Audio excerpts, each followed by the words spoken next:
Miércoles 2 de septiembre del año 2009, bienvenido, gracias por estar con nosotros esta mañana aquí en Primera Entrevista. Vamos a conversar con dos diputados del Parlamento Centroamericano.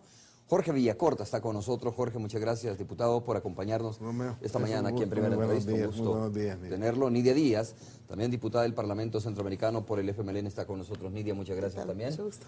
Un gusto tenerte. Vamos a conversar esta mañana aquí sobre la salida de Panamá del Parlamento Centroamericano. Poco se ha reparado en el país sobre este retiro que fue anunciado precisamente por el nuevo presidente de ese país, Ricardo Martinelli. Algunos antecedentes sobre este caso es que en mayo del año 2009, precisamente en el marco de las campañas, una de las promesas del entonces candidato Ricardo Martinelli fue retirar a Panamá del Parlamento Centroamericano. El 1 de julio toma posesión precisamente Ricardo Martinelli como presidente de Panamá después de haber ganado las elecciones en ese país.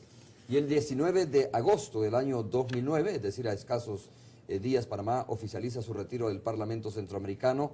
El 30 de agosto, unos 9 días después, Ricardo Martinelli realiza duras declaraciones sobre el Parlamento Centroamericano. Esas declaraciones yo puedo leerles la siguiente. Dice que el Parlamento Centroamericano, dice el presidente de Panamá, el nuevo presidente, no es funcional y no le trae beneficios a su país. Ha dicho que este tipo de organismo, como el Parlacen, es como una cueva de inmunidad, por lo que haré lo necesario para que Panamá se salga, dijo el presidente. El presidente ha considerado que podemos avanzar la integración, o que puede avanzar la integración, dijo su canciller, sin que Panamá esté dentro de este organismo regional. Bueno, así sucesivamente las declaraciones más duras fueron dadas precisamente en la fecha que les mencionaba, del 19 de agosto, cuando dijo el presidente es un lugar para perdedores, donde los parlamentarios van a parrandear, y utilizó el término y chupar con inmunidad. Por supuesto, el Parlamento tiene un presupuesto interesante que podemos verlo más adelante. Más o menos el Parlamento gasta unos 17 millones de dólares, ¿no? Así que, Nidia, comienzo contigo. Vamos a ver, podemos revisar esos datos, los cuales estoy diciendo en este momento. Según lo que yo tengo, el Parlamento gasta 10.2 millones de dólares anuales, y esa es la cifra que tenemos. El 85%, Nidia, según los datos que yo tengo, es utilizado nada más para pagar salarios a los diputados del Parlamento Centroamericano, y por lo tanto un 15% es para otras actividades del Parlamento Centroamericano. Vamos a discutir luego eso, pero a ver, ¿qué significa que Panamá se retire del Parlamento Centroamericano? Sabemos cómo está Honduras también complicado en este momento, un gobierno de facto en Honduras que tampoco parece estarle dando la importancia al Parlamento Centroamericano en este momento. Entonces estamos hablando nada más de Guatemala, El Salvador y Nicaragua, que están en este momento como República Dominicana, que están en este momento como miembros activos, digamos, del Parlamento Centroamericano. Buenos días, gracias por la oportunidad que nos dan para poder comunicarnos. Bien, lógicamente el que Panamá haya anunciado y esté tomando medidas para retirarse de uno de los órganos del sistema de integración centroamericano, como es el Parlacen, afecta todo el proceso y la tendencia que hemos traído de fortalecer todo este sistema supranacional, digamos, de la región, en donde todos los países que integran Centroamérica y República Dominicana hemos venido trabajando como estados para fortalecer y para avanzar precisamente en la integración, con una perspectiva a largo plazo de unir a nuestros pueblos. Una amenaza de esa naturaleza pone en riesgo, y es una amenaza real, ¿verdad? Porque hace un año, en febrero de 2008, los jefes de Estado, el primer nivel del sistema de integración centroamericano, la cumbre de presidentes, su consejo de ministros, decidieron darle más atribuciones al Parlamento Centroamericano, más funciones, ¿verdad?, que van desde un papel más controlor, con revisión de todo el presupuesto de la región, que son como 300 millones anuales, los que se gastan en toda Centroamérica, en todo el sistema. 300 millones anuales. Sí, en todo el sistema de integración, de los cuales 10.2, fíjate, sí, 10.2 es para el Parlamento Centroamericano. Exactamente, está bien entonces esta cifra que yo estaba dando a conocer, ¿no? Claro, porque es 1.7 millones de dólares anuales que cada estado, desde el momento que se constituyó el Parlamento Centroamericano,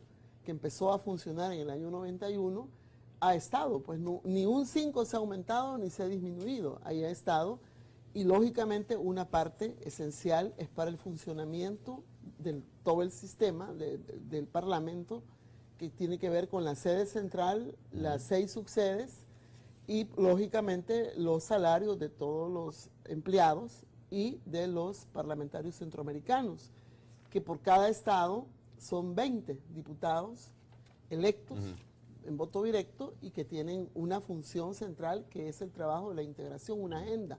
Nosotros, por ejemplo, en El Salvador, nuestra agenda la determina el mandato constitucional del artículo 89, donde dice: El Salvador alentará y promoverá la integración humana, económica, social y cultural con las repúblicas americanas y especialmente con el del Istmo centroamericano. La integración podrá efectuarse mediante tratados o convenios con las repúblicas interesadas, los cuales podrán contemplar la creación de organismos con funciones supranacionales. Esto nos manda la Constitución. Claro. También propiciará la reconstrucción total o parcial de la República de Centroamérica, en forma unitaria, federal o confederada, con plena garantía y respeto a los principios democráticos y republicanos y de los derechos individuales y sociales de sus habitantes. El proyecto y bases de la Unión se someterán a consulta popular. Por cierto, es la única forma del referéndum, ¿verdad? Cuando vayamos a la Unión. Entonces nosotros, en el caso de El Salvador, los 20 diputados electos democráticamente, más 2 de ellos, 2 más por derecho propio, que es presidente y vicepresidente saliente de la República, tenemos misiones concretas, ¿verdad? Desde el Estado mismo que nos da y de la Constitución. Entonces cada país destaca 20. Entonces salir, por ejemplo, Panamá, con 20 diputados electos democráticamente, así como nosotros hemos sido, el propio día de que eligieron a Martinelli, el presidente de Panamá, también estaban eligiendo a los 20 diputados. Exactamente. Entonces ellos les dan un mandato a la Constitución, ¿verdad? También, y sus leyes naturales.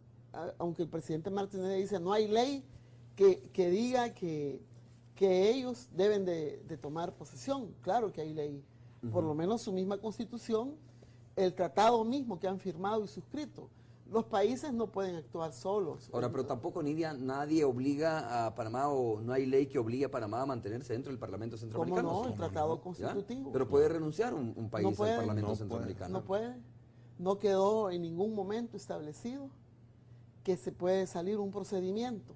Él tiene que recurrir a la Convención de Viena, tiene que denunciarlo. Eso es un proceso como de 3, 4 meses. Pero se puede. Esa es la pregunta. Claro, al final con la Convención de Viena, no con el Tratado Constitutivo de la integración centroamericana. Ahí no da salida. Él, si quiere retirarse del organismo Parlamento Centroamericano, tiene que pasar un procedimiento con la Convención de Viena, que es digamos, un tratado general de todo tipo de funcionamiento, pero no específico, de la integración, al igual que el Parlamento Europeo. El Parlamento de la Unión Europea y el Parlamento Europeo ya quedan amarrados, no hay mecanismo de salida también, porque se trata de avanzar, ¿verdad?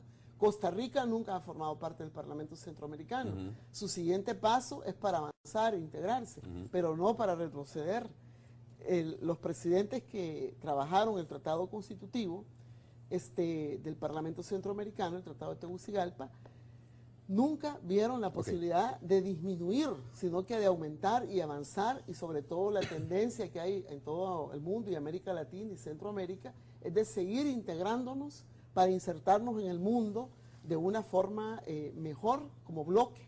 Aislados no hacemos nada. Pero igual bueno, en el punto del Parlamento Centroamericano. No es la primera vez que presidentes del área centroamericana, si mal no recuerdo, también un presidente de Honduras fue en el pasado, ¿no? Fue duramente Maduro, crítico también. Sí. El presidente Maduro fue duramente, o fue muy crítico en cuanto al Parlamento Centroamericano. Incluso quería que Honduras también se retirara del Parlamento Centroamericano. Entonces digo, ahora viene el presidente de Panamá y hace fuertes, duras declaraciones, supongo yo que tomando en cuenta algunos antecedentes del Parlamento Centroamericano, donde incluso personas vinculadas a este organismo regional han resultado en conflicto con la ley, ¿no? Y después dice, don Jorge, ¿dónde está el Parlamento? ¿Dónde estuvo el Parlamento Centroamericano? Dice el mandatario panameño, tras el golpe del 28 de junio en Honduras. Es decir, ¿qué es lo que hizo el Parlamento Centroamericano? Se cuestiona, ¿no? Y por lo tanto dice, Si un parlamento centroamericano no tiene fuerza en torno a este problema que se dio el 28 de junio en Honduras, entonces, ¿qué sentido tiene un parlamento centroamericano?